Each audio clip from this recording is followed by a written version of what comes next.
জীবিত বউয়ের একাধিক থাকলে বউর হক এবং হক না দেওয়ার শাস্তি কি?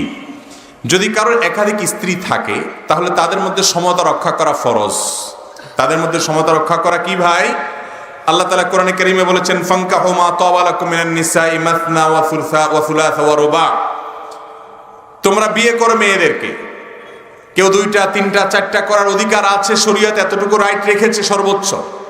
ফাইন খিফতুম আল্লাহ তাআদিলু ফাওয়াহিদা, যদি একটার বেশি করলে তুমি তাদের মধ্যে সমতা বজায় রাখতে পারবা কিনা এটা নিয়ে নিজের প্রতি নিজের ভয় হয়, খবরদার, তাহলে একাধিক বিয়ে তোমার জন্য জায়েজ নেই। তুমি কয়টা করবা?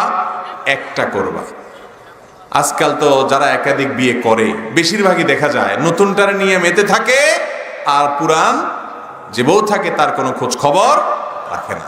এগুলো নাজায়েজ এবং গুনাহ।